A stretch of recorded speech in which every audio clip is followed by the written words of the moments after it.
Tervetuloa taas mukaan! Tänään me pureudutaan elämän filosofiaan, joka pistää kampoihin sille nykyajan jotkuvalle paineelle suorittaa, optimoida ja, paketoida koko elämä jotenkin täydelliseksi tarinaksi. No niin, aloitetaan tästä. Tässä äänessä on meidän kertojamme Larry Luggins. Ja kuka hän on? No, hän on tavallaan ääni sille hiljaiselle enemmistölle. Tiedäthän, niille meistä, jotka seuraa maailman menoa vähän niin kuin katsomosta käsin. Hän ei ole se tyyppi, joka istuu jossain paneelissa tai on asiantuntijana radiossa. Ei, hän on siellä, missä suurin osa meistä oikeasti on, hiljaa kuunnellen ja ehkä vähän nyökyttelen. Ja tässä nähdäänkin hyvin se kuilu, joka on olemassa. Toisella puolella on se jatkuva meteli ja pöhinä. Asiantuntijat on koko ajan huolissaan ja vaikuttajat vaatii, että meidän pitäisi olla aina parempia versioita itsestämme. Ja sitten on se toinen puoli, se todellisuus, missä valtaosa meistä oikeasti elää. Siellä ei välttämättä voiteta mitään eikä hävitä mitään. Siellä vaan ollaan. Okei, mennäänpä eteenpäin ja katsotaan, miten tämä kaikki rakentuu. Eli nyt pureudutaan siihen ensimmäiseen isoon teemaan, tarinan tyranniaan. Tarkoittaa siis sitä yhteiskunnan odotusta, että jokaisen elämä pitäisi olla joku upea, mukaansa tempaava sankaritarina. Juuri näin. Meille tuputetaan jatkuvasti sitä ajatusta, että elämän pitäisi olla selkeä kertomus, sellainen, jossa on alku, keskikohta ja tietenkin voitokas loppu. Kaikki puhuu mun matkasta tai mun polusta, mutta mitä jos sun elämä ei noudatakaan mitään siistiä kaarta? Sehän voi tuntua ihan todella vieraannuttavalta se paine. Ja tässä on se ihan ratkaiseva pointti. Tämä lause nimittäin tiivistää Larryn näkökulman ihan täydellisesti. Se on suora vastaisku sille pakolle liikkua koko ajan eteenpäin. Sen sijaan, että hän olisi matkalla jonnekin, hän yksinkertaisesti on. Tässä ja nyt. No mikä se elämäntarina sitten on, jos se ei ole mikään kiiljotettu CV? Tässä on yksi aika hyvä vastaus. Se on vähän niin kuin vanha kauppakuitti, joka löytyy takintaskun pohjalta. Se on kokoelma ihan arkisia, inhimillisiä ja usein vähän ristiriitaisiakin yksityiskohtia.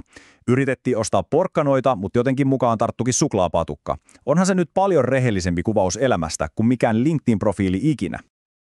Pysähdytäänpä hetkeksi tähän. Mietipä ihan oikeasti, mitä sun elämän kuitissa lukisi? Mitä ne sun kuratoimattomat arkipäiväiset yksityiskohdat kertoisivat? Mitä sieltä löytyisi, jos joku lukisi sen oikein tarkkaan?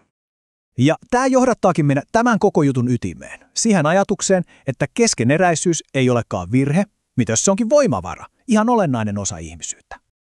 Ja uskokaa tai älkää, tälle koko filosofialle on olemassa ihan psykologinen perusta. Sen nimi on Zeigarnik-efekti. Ja kaikki lähti liikkeelle, kun psykologi Bluma Zeigarnik huomasi kahvilassa jotain tosi kiehtovaa. Nimittäin tarjoilijat muistivat ihan täydellisesti ne tilaukset, jotka olivat vielä niin sanotusti auki, siis maksamatta. Mutta heti, kun lasku oli kuitattu ja homma valmis, se tilaus pyyhkyytyi heidän muististaan, ihan kuin sitä ei olisi ollutkaan. Ja juuri tässä on se ydin. Toi Zeigarnikin havainto ei nimittäin koske pelkästään tarjoilijoita, se koskee ihan meitä kaikkia. Ajattele vaikka itse. Ne valmiit asiat, ne suoritetut kurssit ja maksetut laskut, ne on kuitattu ja unohdettu. Mutta ne keskeneräiset jutut, ne sanat, jotka jäi sanomatta, se projekti, joka jäi kesken, se riita, jota ei saatu selvitettyä, juuri ne jää pyörimään meidän mieleen. Kipu ja muistot, ne asuu keskeneräisyydessä. Joten haastetaanpas vähän tätä perinteistä näkemystä menestyksestä. Mitä jos ne kaikki auki olevat välilehdet sun selaimessa tai ne keskenjääneet projektit ja selvittämättömät ihmissuhteet eivät olekaan merkki epäonnistumisesta? Mitä jos juuri ne on niitä asioita, jotka pitää meidän aivot aktiivisina ja meidät kiinni tässä elämässä? No niin, siirrytäänpä nyt tarinan huippukohtaan. Siihen hetkeen, kun Larryn hiljainen filosofia räjähtää ihan täysin vahingossa koko maailman tietoisuuteen.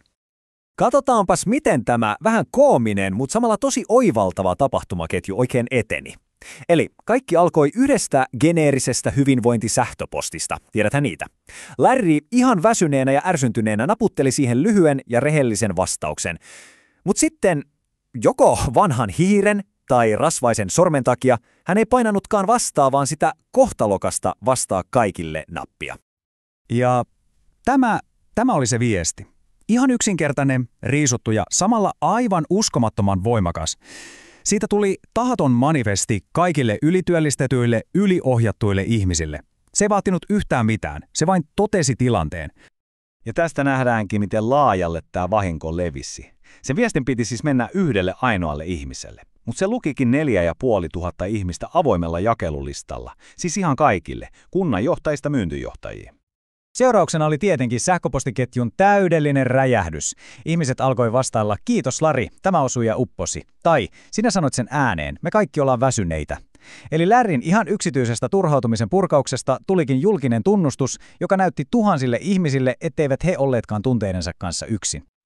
Hyvä, siirrytään nyt loppua kohti ja vedetään vähän näitä teemoja yhteen. Keskitytään siis ihan erilaiseen tapaan arvottaa elämää. Ja tässä on ehkä tämän koko kertomuksen lopullinen oivallus. Se todellinen vapaus, se ei löydy siitä, että voitetaan joku kilpailu tai päästään maaliin. Ei. Se löytyy hyväksynnästä. Siitä, että uskaltaa olla se, joka ei osaa. Se, joka on kesken. Tämä on aika koskettava lause Larryn isältä. Ja se määrittelee vapauden tilana, jossa sä oot immuuni järjestelmän paineille. Ajattele nyt. Kun et omista takkia, et voi kääntää sitä. Kun et pelaa peliä, et voi myöskään hävitä sitä. Se on kieltäytymisen vapautta. Ja tässä me nähdään Larryn todella yksinkertainen, mutta samalla niin voimakas tilinpäätös kirjoitettuna ihan vaan vanhan kuitin kääntöpuolelle.